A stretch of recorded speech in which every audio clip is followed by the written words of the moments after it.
What would happen if nobody talked to children about sex until the age of 16?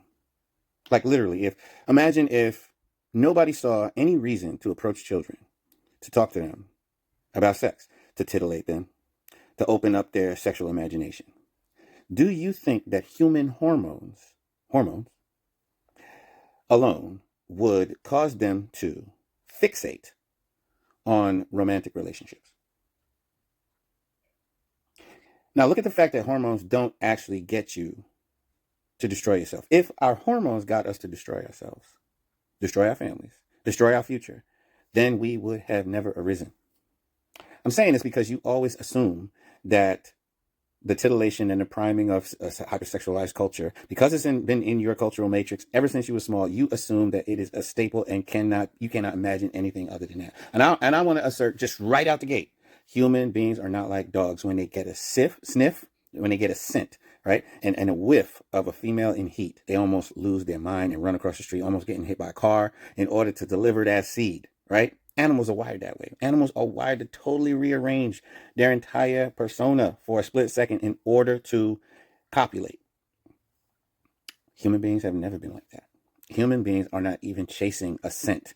They are not programmed to become mindless and carry out the act. The programming, the grooming, is nature versus nurture. It is the way they are nurtured in the groupthink of the society. I remember most of my friends did not enter into sexual activity because they were highly interested in the girl. Me and my friends started becoming sexual because within that little bubble culture we had, getting a girl was how you got respect from your fellas. If there was no conversation among the fellas, would I have chased the girl? The answer clearly is no. I'm owning my life. I'm owning my formative experiences. The answer is no. I would not have gone at that girl, that first girl, with that much attention, with that much intention, with that much focus. I was not hunting the girl. I was hunting approval. Now, why was I seeking approval?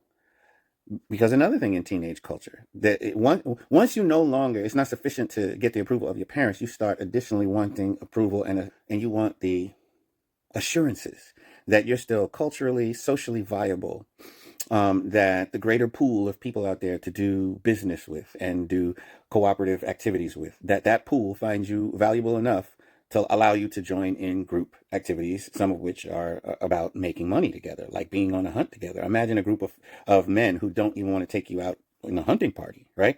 So you need some assurances that people find you value. Now play that out in the total meaningless banter of teenagers, and they have you on a wild goose chase to prove. Look at some of the gangs. You got to beat up somebody in order to show your value. Some gangs, you got to kill somebody just to show the other boys your value. Match that with the idea of the hypersexual culture that doesn't see you valuable until somebody wants to fuck you, right? I'm telling you this is a bleak way to start a new life. Sex means a new life, but you're not thinking about the success of the new life. As a parent, you're wanting a little piece of yourself to have a life of its own in the form of your child, and then you're going to parent this other entity completely different from you.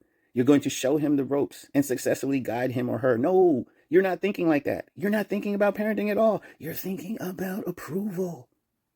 That means you're still psychologically a child. You don't stand on your own legs. You want to know why the world is so nasty and gets worse and worse and worse? With the more hypersexualization, things get worse. Because some stupid people are lying to all of us about how exciting sex is. Listen, if you're that hyperfixated on sex, I guarantee you, you are weird. You're not being even fully human. Most marriages are only a small percentage of the energy that you experience in your marriage is sexual. A lot of it is a deep friendship and companionship. Maybe somewhere between 80 and 90% is just the companionship. It's not even the hot butt naked sex. It's not. Any healthy relationship, it has sex as a treat and sex as a means to an end to grow your family, the legacy, and your name. But it's the moguls. Why do they keep putting the stupidest concepts about sexual outlook in front of our kids? I mean, you wonder, aren't they parents? Aren't they themselves mature enough to know that that's not good for those kids? Or maybe they think, That's their parents' job. But look at this culture. We have 3 generations from the sexual revolution where people don't have the aptitude to actually bring their kids up to speed, to temper their kids, to filter out a lot of the extra sexual energy that's in the culture so that they can get a grip. How do you know? Well, we found out that for every 10% rise in the single parent single parent family rate, there is a corresponding 17% rise in violent crime among violent juvenile crime. When a community reaches 30%, the subsequent crime rate is so high, nobody walks on the streets visiting shops anymore. And that is what that becomes an inner city. We already know this. We know that safety on the streets is remotely but definitely tied to sexual behavior of the predecessors of the children that do the crime. We know that. But I think a lot of the programmers don't give a shit. Because one thing that happens when you cause young people to stampede towards something exciting as sex, they irrationally consume whatever's going to make them cool. And whatever's going to make them cool is going to make them more sexually, to raise their sexual market value. But they shouldn't be sexualized anyway. But big business doesn't care about that. So they tie sex to their products, and then they tie sex to your children's age group. Hey, I'm just telling you, if you really want to think about the source of hellish situations, but you don't want to think about the most powerful act is playing a role in the degradation of society or the uplifting of society, you don't want to look at sex, you're kind of freaking foolish. And you think that it's just Bible thumping people that want to make you look at sex in a responsible way? Check that out. You want to dismiss people who try to make you think responsibly about sex as just Bible thumping. There's no scientific reason. You don't really want to hear that anyway. But the people you allow to talk about sex are the greediest people, the record moguls, the Hollywood moguls, and the advertisers. You let them talk about sex. And you're totally protecting a culture where they talk to your kids about sex. Are you freaking crazy? Are you freaking crazy? I could tell you you're being tricked into not caring about your future generations. You're being deceived into allowing Satan, through these means, to undermine your future children.